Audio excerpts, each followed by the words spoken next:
Shalom jemaat yang terkasih, senang sekali berjumpa dengan Bapak Ibu Saudara sekalian dan membagikan renungan firman Tuhan. Karena firman Tuhan itu merupakan sumber kehidupan dan kekuatan bagi kita semua.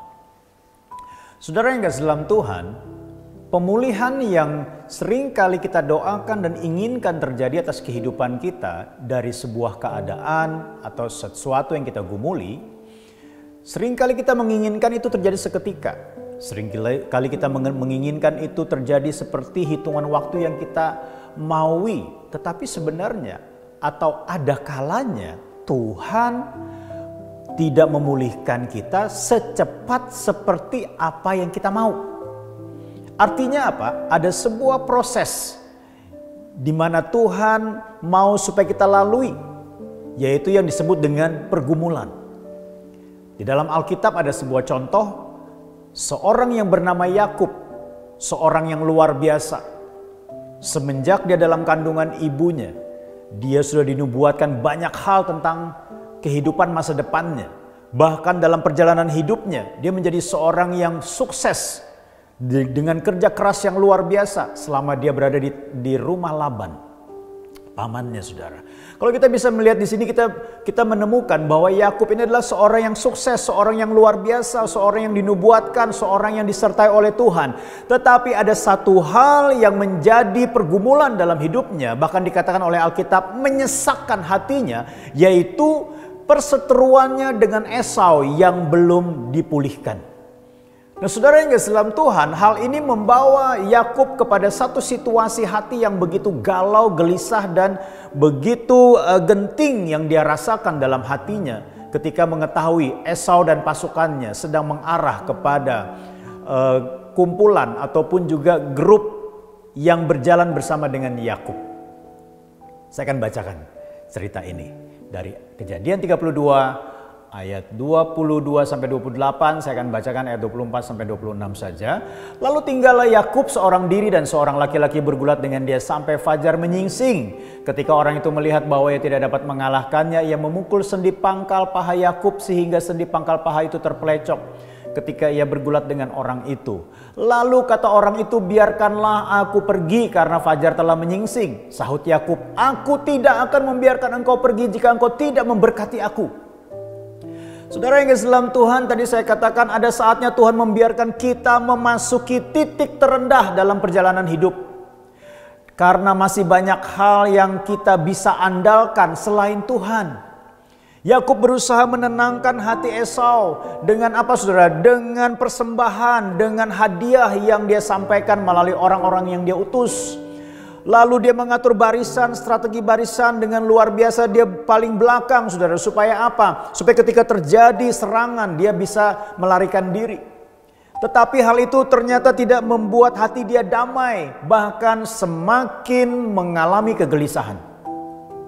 Nah, saudara, kalau kita bisa melihat dari cerita pergumulan Yakub di tepi sungai Yabok ini, kita akan melihat betapa ada dua hal yang perlu kita renungkan baik-baik sehingga kita dapat memahami bahwa setiap pergumulan sebenarnya Tuhan punya maksud.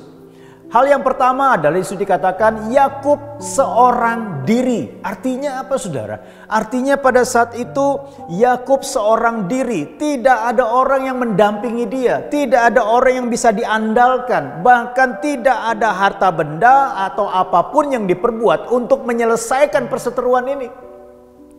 Saudara yang kasih dalam Tuhan, kalau engkau hari ini bersendiri dengan Tuhan, bahkan hari ini engkau tidak lagi bisa bertemu ataupun tidak menemukan orang-orang yang bisa menolong engkau, pahami dengan baik, itu bukan akhir dari segala-galanya. Ketika Tuhan mengizinkan hal itu terjadi dalam kehidupan saudara, artinya adalah Tuhan ingin engkau bersama dengan Tuhan menghadapi segala apa yang menjadi keberatan hatimu hari ini.